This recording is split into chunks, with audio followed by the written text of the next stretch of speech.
안녕하세요. 잡시광입니다. 세계의 시선이 쏠린 우크라이나는 특이하게도 러시아인 인구 비중이 60% 이상을 차지하고 있습니다. 특히 동부에는 러시아어 사용 인구가 상당하며 동부와 서부는 친러시아파와 반대파가 맞서 첨예한 갈등이 있는 나라입니다.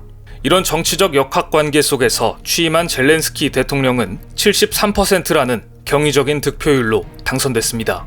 젤렌스키의 당선을 두고 당시 다른 후보들 대부분이 비리연루 전력이 있거나 극단적인 정치 성향을 가진 인물들이었습니다. 따라서 쉽게 당선됐다는 평도 있었던 것이 사실입니다. 따라서 러시아는 전쟁이 시작되면 젤렌스키가 국외로 도망칠 것이라 판단, 지도자를 잃은 국민들은 뿔뿔이 흩어져 쉽게 병합할 수 있을 줄 알았습니다. 하지만 예상과는 달리 젤렌스키 대통령은 미국의 대피 지원을 거절하고 직접 전장에 선 모습을 국민들에게 보여주면서 필사적인 국민 저항의 중심점이 되어 있습니다. 또한 바이든 대통령은 전쟁 초반 미군이 직접 참전하지는 않을 것이며 우크라이나를 위해 기도한다고 언급하며 무책임하다는 비난을 받았습니다. 하지만 미국은 역시 미국이었습니다. 이번 전쟁에서 미국이 우크라이나에 지원한 무기들의 활약이 화제가 되고 있습니다. 특히 미국산 제블린 대전차 유도 미사일은 러시아군의 진격을 저지한 저항의 상징으로 떠올랐습니다. 제블린은 발사기를 포함한 길이가 1.2m에 무게는 22.3km의 대전차 미사일로 목표물을 조준해 발사하면 미사일이 알아서 타격하는 발사 후 망각 방식의 미사일입니다. 더구나 발사 후 강한 후폭풍으로 위치가 발각되기 쉬운 다른 대전차 화기들과 달리 압축 공기로 쏴 일정 고도로 솟아오른 뒤 점화해 날아가기 때문에 러시아 전차를 위협하는 가장 강력한 무기가 된 것입니다. 우크라이나 국민들 역시 맹활약하고 있습니다. 보시는 영상은 우크라이나의 한 농부가 러시아군 장갑차를 트랙터로 훔쳐가는 모습입니다. 농부가 이렇게 끌고 갈 정도로 러시아군이 장갑차를 버리고 도망간 이유가 있습니다. 우크라이나는 3월이 되면 땅이 진흙탕으로 변하는 라스푸티차 현상이 찾아옵니다. 특히 올해는 우크라이나 1월 기온이 예년보다 높았고 습기가 많아 특히 더 진흙이 많은데요. 과거 러시아 원정에 나선 나폴레옹과 제2차 세계대전 당시 소련을 침공한 독일군도 이 우크라이나 진창에 빠져 고전을 면치 못했고 결국 패전의 한 원인이 된 적도 있습니다. 보시는 것처럼 실제 많은 러시아 전차들이 우크라이나의 진창에 빠져 버려져 있습니다. 날씨가 풀리고 본격적으로 3월에 진입하면 우크라이나의 모든 땅은 저렇게 질퍽거려 탱크들은 오도 가도 못하게 됩니다. 이 때문에 푸틴은 날이 풀리기 전에 전쟁을 빨리 끝내기 위해 안간힘을 쓰는 것입니다. 미국과 서방의 지원으로 우크라이나의 결사항전이 선전하고 있는 가운데 예상 밖으로 러시아가 진격하지 못하자 가장 당황한 나라는 중국입니다. 우크라이나에서 반중 정서가 심각한 상황으로 치닫고 있고 현지 중국인들이 오도 가도 못하는 처지가 돼 있기 때문입니다. 홍콩 명보는 우크라이나 주재 중국 대사관이 교민들에게 장거리 이동 시 중국 국기를 달라고 공지했다가 전쟁 흐름이 달라지자 하루 만에 말을 바꿔 이렇게 당부했다고 보도했습니다. 우크라이나 국민과 우호적으로 지내고 사소한 문제로 다투지 않도록 주의할 것이며 중국인 신분이 드러나는 표식을 함부로 드러내지 말라. 하지만 우크라이나에서 동양인이 무슨 수로 신분을 감출 수 있을까요? 결국 중국 현지인들 사이에서는 한국인이나 일본인인 척 해야 살아남을 수 있다는 이야기가 나오고 있습니다. 이제는 오성홍기가 아니라 태극기를 구해야 할 상황이 된 것입니다. 전쟁 전만 해도 중국 국기 매진 행렬이 벌어질 정도로 현지 중국인들은 너도 나도 국기를 사서 걸 정도로 친러시아임을 드러내려고 했습니다. 중국 교민들이 어찌나 중국 국기를 샀는지 수도 키예프에서는 중국 국기가 동이 났고 누군가는 남의 집에 걸려있는 국기를 훔쳐가는 일까지 벌어졌을 정도였습니다.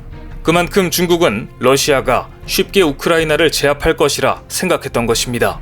지난 27일 중국은 러시아를 규탄하는 유엔 안보리 회의에서 다국적군의 무력 사용 권한 부여와 러시아에 대한 제재의 기권에 우회적으로 러시아 지지를 드러냈습니다. 더구나 지금 중국 SNS에서는 러시아 침공을 지지하는 분위기가 강합니다. 중국의 저명한 역사학자 5명이 이번 전쟁을 비판하는 성명을 SNS에 올리자 중국 네티즌들이 달려들어 5마리 쥐가 중화에 소동을 일으킨다 라는 식의 비난글이 빗발쳤고 결국 해당 글은 삭제될 정도였습니다. 당연히 우크라이나 국민들이 중국인들에게 우호적일 리가 없습니다. 중국 대사관은 전쟁 이틀째만 해도 가장 먼저 교민을 철수시킬 것이라고 밝혔습니다. 전세기를 띄워 교민들을 철수할 거라고 호기롭게 발표한 것입니다. 한국이 아프가니스탄에 수송기를 보내 철수작전을 시행해 세계를 놀라게 했던 미라클 작전처럼 교민 철수작전을 수행하려고 했지만 결코 말처럼 쉬운 일이 아니었습니다. 결국 중국 대사관은 갑자기 말을 바꿔 이런 발표를 합니다. 폭격과 미사일의 피해를 볼 위험이 있어 현 단계에서 전세기로 교민들을 철수시키는 방안은 시행하기 매우 어렵다. 드러내놓고 러시아를 지지하던 중국인들이 판이 뒤집히자 위협에 시달리고 있다며 정부의 대책 마련을 호소하고 있지만 중국은 갑자기 교민 철수를 없던 일로 해버린 것입니다. 우크라이나 현지 중국인들은 중국 정부가 교민들을 버리고 각자 도생을 발표했다며 분통을 터뜨리고 있습니다. 수도 키예프에 거주하는 한 유학생은 중국 웨이보에 영상을 올려 포성과 폭발음이 끊이지 않는다. 우리는 방공호에 대피해 대사관 지침만 기다리고 있다고 현재 상황을 전했고, 또 다른 중국 여성도 웨이보 영상으로 필요한 물건을 사기 위해 마트에 갔다가 우크라이나 현지인들이 위협하며 쫓아와 서둘러 집으로 돌아왔다고 말했습니다. 결국 일부 중국인들은 독자적으로 우크라이나 탈출에 나섰고 직접 차를 몰고 주변 폴란드, 슬로바키아, 헝가리 등으로 철수를 시도하고 있는 것으로 알려졌습니다.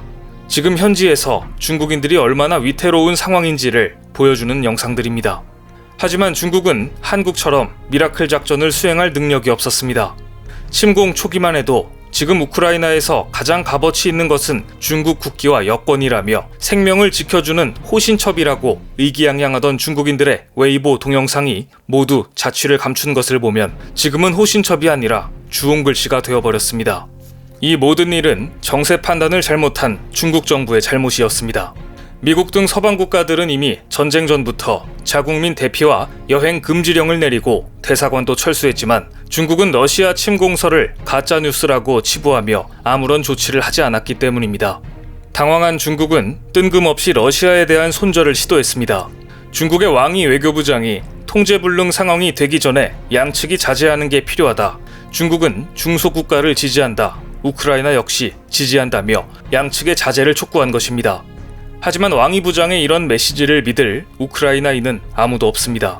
중국 정부의 잘못된 판단 때문에 우크라이나에 확산된 반중 정서, 이를 뒤집을 방법은 전혀 없어 보입니다. 오늘 준비한 소식은 여기까지입니다. 댓글을 통한 여러분들의 많은 의견 기다리겠습니다. 많은 분들의 생각이 모였을 때 진정 가치 있는 지식이 완성될 것입니다. 시청해주셔서 감사합니다.